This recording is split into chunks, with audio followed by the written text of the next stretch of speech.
Hello दोस्तों, welcome back to my channel. आज के इस कहानी के अंदर से हमें यह सीखने को मिलेगा कि हमें किसी भी परिस्थिति में हो क्यों ना हो हमें अपनी सूझबूझ से ही कार्य करना चाहिए। तो चलो दोस्तों, ज़्यादा बात ना करते हुए मैं कहानी शुरू करता हूँ। दोस्तों, एक बार एक गांव के अंदर एक किसान होता है। एक बुजुर्ग किसान होता है जो बहुत ही गरीब होता है। वो अपनी बेटी के साथ उस गांव में रहता है। तो उसने कुछ कर्ज एक उस गांव के साहूकार से कर्ज लिया होता है, परंतु फसल ना होने के कारण वो उस कर्ज को चुका नहीं पाता। तो साहूकार, जो कि ये बहुत एक धूर्त और एक बुजुर्ग और एक बहुत ही बदसूरत किस्म का आदमी होता है, वो वो जानता है कि ये किसान मेरा कर्ज नहीं चुका पाएगा। तो दोस्तों, वो जो किसान होता है वो अपनी बेटी के साथ उस गांव के अंदर रहता है। उसकी बेटी बहुत ही सुंदर होती है, सुंदर सुशील होती है। एक बार एक बार वो अपनी किसी काम से जा रही होती है, तभी साहूकार की नज़र उसकी बेटी पर पड़ती है और वो उसे देखता है और मोहित हो जाता है और मन ही मन यह सोचने लगता है कि काश मेरी शादी इस खूबसूरत लड़की से हो जाए। वो जानता है कि मैं बुजुर्ग हूँ और बदसूरत हूँ, तो ये किसान किसी भी हालत में अपनी बेटी की शादी मुझसे नहीं करवाएगा। तो वो एक प्लान करता है कि किसी तरीके से मैं इस इस गरीब किसान से, जिसके ऊपर कर्ज चढ़ा हुआ है, उसे किसी तरीके से अपनी बातों में उलझाकर इसकी बेटी से विवाह कर लूं। तो वो एक षड्यंत्र रचता है। वो उस किसी तरीके से उसके पास किसान के पास जाता है और उसे बोलता है कि तुम मेरा ऋण कैसे चुकाओगे? अब तुम्हारी फसल भी नष्ट हो चुकी है, लेकिन मुझे अपने पैसे चाहिए।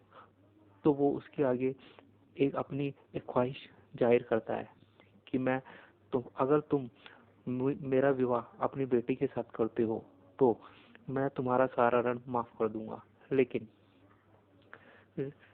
और ब्याज समेत माफ कर दूंगा। तो इस ये बात सुनकर किसान और उसकी बेटी को काफी गुस्सा आता है और बुरा लगता है, क्योंकि वो जानता है कि वो एक बुजुर्ग है और बदसूरत है और वो अपनी बेटी की शादी कैसे उस इंसान के साथ कर सके। लेकिन वो इतना गरीब है कि उसका कर्ज भी नहीं चुका पा रहा। तो साहूकार उसे एक और ऑप्शन देके बात करता है कि मैं तुम्हें बताता हूँ कि अगर चलो हम एक खेल खेलते हैं।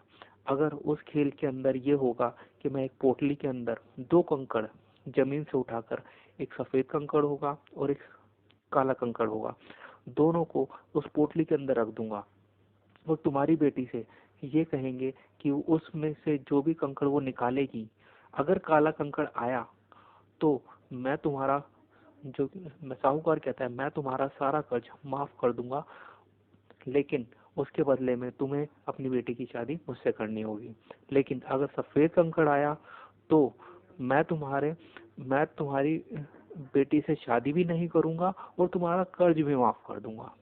तो ये बात सुन के दोनों स्तंभ हो जाते हैं, किसान और उसकी बेटी।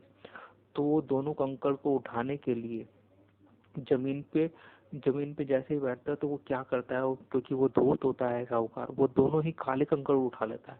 ऐसा करते हुए किसान और उसकी बेटी की नज़र उस पर पड़ जाती है, लेकिन वो उसको इस बात को जाहिर नहीं करते। तो जैसे ही वो दोनों काले कंकड़ को पोटली में डालता है और किसान को बोलता है कि चलो अब अपनी बेटी को बोलो बिना देखे एक कंकड़ को अपने हाथों से इस पोटली में से निकाले और मुझे बताए। अगर काला कंकड़ आया तो मैं तुम्हारी बेटी से विवाह कर लूंगा, और अगर सफेद कंकड़ आया तो मैं तुम्हारा कर्ज में माफ कर दूंगा और ना ही मैं तुम्हारी बेटी से विवाह करूंगा। तो ये बातें दोनों के दिमाग में थी। तो बेटी, जो कि बहुत उसकी किसान की बेटी बहुत ही समझदार थी, तो उसने उस पोटली के अंदर हाथ डाला और किसी एक कंकड़ को बाहर निकाला और जानबूझकर उसने अपनी उस कंकड़ को जो बाहर निकाला था उसको जमीन पर गिरा दिया। तो जमीन पर गिराते ही उसने बोला कि ओह, कितनी लापरवाह हूँ मैंने ये क्या गलती कर दिया, मैंने मुझसे गलती हो गई, ये कंकड़ नीचे गिर गया, अब क्या होगा? तो उसका पिता, जो कि किसान था, वो बोला इसमें कोई बुरी बात नहीं है, कोई बात नहीं, जो कंकड़ जो भी था, अब जो बचा हुआ कंकड़ उस पोटली के अंदर है, चाहे वो काला हो। अगर वो काला है तो इसका मतलब जो गिरा है वो सफेद होगा, और अगर वो सफेद है तो इसका मतलब जो गिरा है वो काला होगा, क्योंकि वो दोनों किसान और उसकी बेटी जानते हैं कि इसने हमारे साथ चालाकी की है, धूर्त, क्योंकि वो काफी धूर्त था और वो भी जानता था कि मैं मुझसे बहुत बड़ी गलती हो गई, तो वो सच बता नहीं सकता था। तो इस तरीके से अब जैसे उसने दूसरा कंकड़ पोटली से बाहर निकाला तो किसान बोला, अरे ये तो काला कंकड़ है, इसका मतलब जो नीचे गिरा था वो तो सफेद कंकड़ था। तो देखा दोस्तों, कितने ही चालाकी और चतुरता के साथ किसान की बेटी ने समझदारी और विषम परिस्थितियों में भी अपने दिमाग की सूझबूझ के साथ अपने पिता का सारा ऋण भी चुका दिया और उस धूर्त साहूकार से से साथ उसको विवाह भी नहीं करना पड़ा। तो इस तरीके से दोस्तों हम इस कहानी से ये समझ सीखते हैं कि हमें विषम परिस्थितियों में भी कभी भी अपने विवेक को नहीं खोना चाहिए और हमेशा अपने विवेक से, अपने दिमाग से काम करना चाहिए, शांत होकर। तो अगर दोस्तों आपको ये कहानी अच्छी लगी है तो इस चैनल को सब्सक्राइब करें और लाइक करें। Thank you.